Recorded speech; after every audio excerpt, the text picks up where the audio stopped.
بسم اللہ الرحمن الرحیم رب زدنی علما اعوذ باللہ من الشیطان الرجیم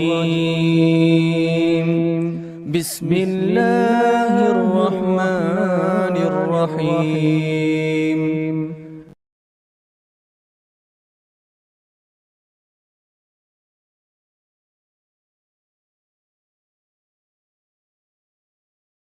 شیخ مفکر حسین عمری حفظ اللہ سے گزارش کروں گا، سراج الدولہ حکومت بنگال پر آپ کا مقالہ ہے، آئیں اور پیش کریں۔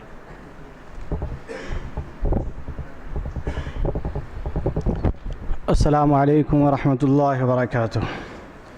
بسم اللہ الرحمن الرحیم، الحمد للہ رب العالمین والعاقبۃ للمتقین والصلاة والسلام علی اشرف الانبیاء والمرسلین نبینا محمد وعلی آلہ وصحبہ اجمعین، اما بعد۔ وہ جس کو بزرگوں کی روایت نہ رہے یاد، وہ جس کو بزرگوں کی روایت نہ رہے یاد، اس شخص کی لوگوں کوئی پہچان نہیں ہے۔ لائق و فائق صدر اجلاس، اساتذہ اکرام، مہمانان اعظام اور عزیز طلباء اور طالبات، جیسا کہ آپ نے ابھی سنا کہ مجھے بنگال کے حکمراں نواب سراج الدولہ کے تعلق سے کچھ باتیں پیش کرنی ہیں۔ آپ کو اس بات کی میں وضاحت کر دوں کہ نواب سراج الدولہ کی حکومت محض 1 سال کی ہے، 1 سال 2 مہینے کی حکومت ان کی رہی ہے۔ اسی لیے میں سمجھتا ہوں، یہ مناسب سمجھتا ہوں کہ نواب سراج الدولہ کے تعلق سے کچھ باتیں پیش کرنے سے پہلے بنگال کی اسلامی حکومت، خاص طور پر آزادانہ نوابوں کی حکومت کے تعلق سے ایک خاکہ آپ کے سامنے پیش کر دوں۔ اگر ہم بنگال کی حکمرانی کو دیکھیں تو 3 خاندانوں کی حکومت ہمیں ملتی ہے۔ 1727 سے 1739 تک ناصری خاندان کی حکومت، جس میں مرشد قلی خان اور سرفراز خان بہادر کی حکومت ملتی ہے، اور اسی طرح 1740 سے 1757 تک کی حکومت افشار خاندان کی حکومت، جس میں علی وردی خان اور سراج الدولہ کی حکومت ملتی ہے۔ پھر 1757 سے لے کر 1857 تک نجفی خاندان کی حکومت ملتی ہے، جس میں میر جعفر وغیرہ کی حکومت رہتی ہے۔ آئیے اب مختصر، ابھی جو میں نے ان 3 خاندانوں کی بات بتائی ہے، مختصر کچھ باتیں آپ لوگوں کے سامنے پیش کر دیتا ہوں۔ سن 1707 عیسوی میں مغل حکمراں اورنگزیب عالمگیر کی وفات کے بعد اسلامی سلطنت مختلف ریشہ دوانیوں اور سیاسی افراتفری کا شکار ہو چکی تھی۔ مکار و عیار انگریز اپنا اثر رسوخ بڑھا چکے تھے۔ 1717 عیسوی میں بنگال کے صوبے دار شہزادہ عظیم الشان، جو اورنگزیب کے پوتے تھے، حکومت بنگال کی باغ ڈور مرشد قلی خان کے حوالے کر کے دہلی کی طرف روانہ ہوئے۔ دراصل مرشد قلی خان ہی حکومت بنگال کے بانی ہیں۔ مرشد قلی خان سن 1665 میں ایک برہمن گھرانے میں پیدا ہوئے۔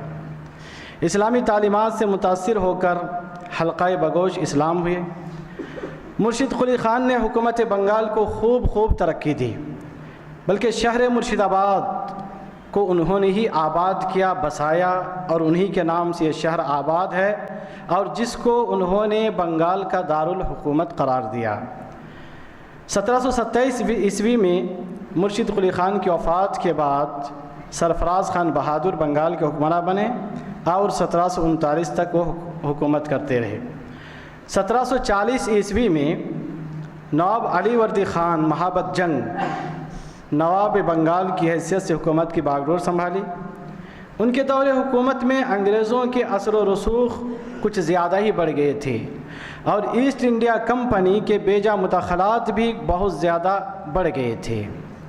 یہ بات یاد رکھنے کی ہے کہ نواب علی وردی خان، جو نواب سراج الدولہ کے نانا لگتے تھے، دراصل